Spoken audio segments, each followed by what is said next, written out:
I'm Cody Vergara, and this is my mother. She will be my audience for today.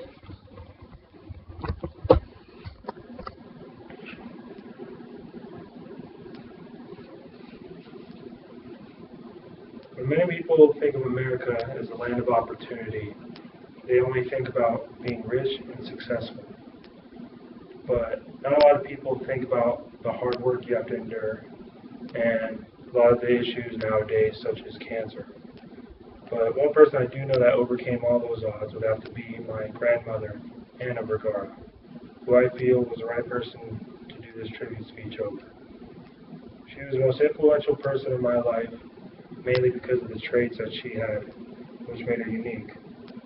The trait she had was that she was adaptable, she was determined, and she was a very hard worker.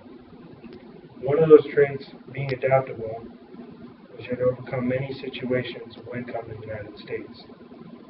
So, one situation was that she had to become a mother at a young age, and that was shortly after coming to the U.S. And then, after being married a couple of years, she also had to become a mother figure for three other children that she didn't even know. So, after that, throughout a couple of years of being married and settling in, they lived in an apartment which eventually caught on fire. And the only solution around that was that she had to resort to the church for donations for the necessities such as clothes and toys for the children.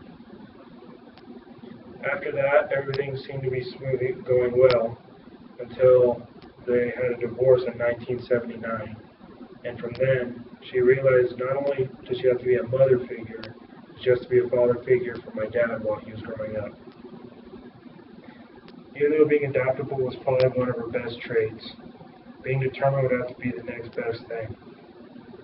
Let alone being an immigrant moving to the United States, taking up that opportunity, she also wanted to be the best mom for my dad while he was growing up. So to do that, she took up night school for English because she only fluently spoke Spanish. And while doing that, she took my dad with her during the classes, so that way he could stay out of trouble. After accomplishing night school, she decided to excel in her education and went to a trade school to become a data entry clerk. So, a couple things she always lived by was she always wanted to better herself, so that way it's easier for my dad. And a way that she did that was she always made sure my dad was very self-efficient. So that way he had to learn how to do his own laundry, had to learn how to sew, had to learn how to cook, and learn how to clean. And then probably one of the biggest things that I respected about her and her determination would have to be that she was able to make enough money to send back to El Salvador and have her brother Mario and his son Marin to come back and live with her in the United States. So, after knocking out those two traits, the last trait I felt was unique about her was that she was a hard worker. When first coming to the United States, she didn't have qualifications to be a pencil pusher or a businesswoman, so she had to be a custodian for two different companies starting here. After after being married for a couple of years, during that time she had to become a stay-at-home mom due to having four kids growing up. Shortly after that, she decided she wanted to also bring money to the table.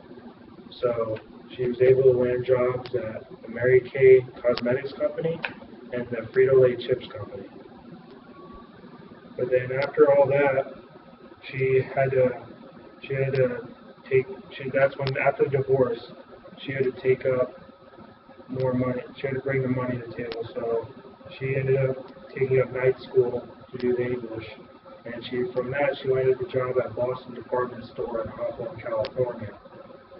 And that was going pretty well, and then everything started looking good for her, so that's when she decided to go to trade school to be the data entry clerk. And from that, she landed a job at duty-free shops in LAX International Airport, and then from that job she was able to get a new apartment, and also for herself buy a new car. And going through those traits, I felt were the main reason why I decided to have her for the tribute speech. She's influenced me more than anyone else that I could imagine, and she's the reason why she's like motivated me to just